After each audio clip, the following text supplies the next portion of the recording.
Exodus 22 verse 2. If a thief is caught breaking in and is struck so that he dies, the defender is not guilty of bloodshed.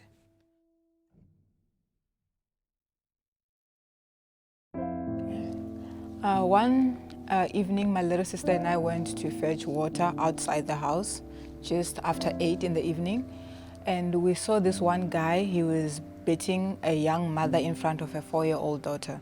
We tried to break up the fight, but obviously we couldn't because he was an older, stronger guy. So we tried calling the police. I personally called the police twice and they didn't pick up.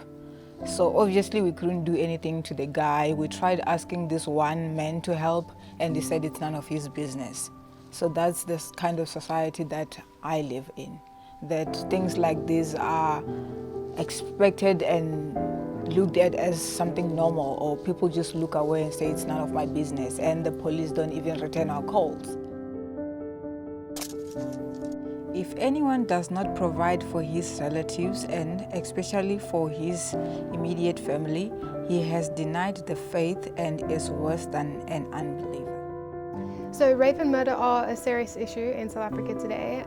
It falls under sort of a term we've been using called femicide, and it sort of just means the rape and murder of women, specifically because they're women.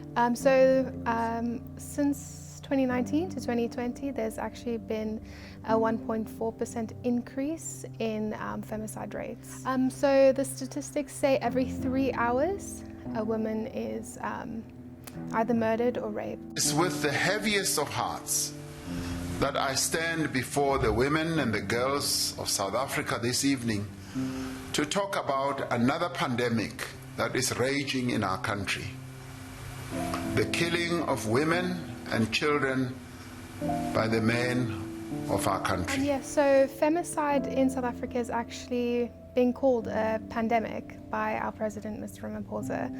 And although it's been mentioned, there has been no actions or nothing that has actually helped any of the cases. I would say our best defense against gender-based violence is self-defense, or learning how to protect ourselves.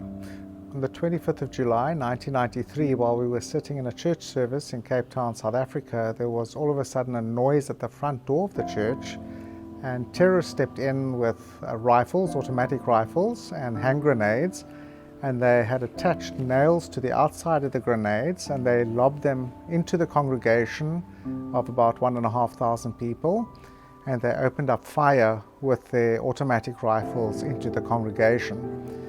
I had a little .38 special revolver with me.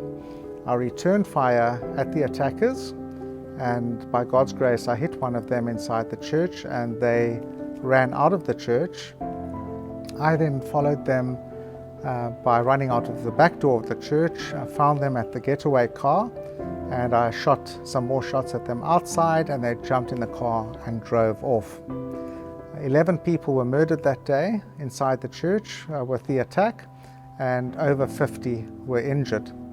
I wrote a book about this called Shooting Back: The Right and Duty of Self-Defense, which deals with the physical and the spiritual or theological ideas of self-defense. It's extremely important that we as Christians understand that we not just have a right to self-defense, but that we have a responsibility to defend the innocent.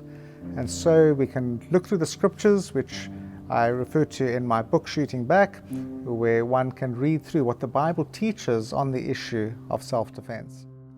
A gun in the hand is better than a policeman on the phone. To create a safe nation, arm the population. If guns cause crime, then pencils cause misspelled words.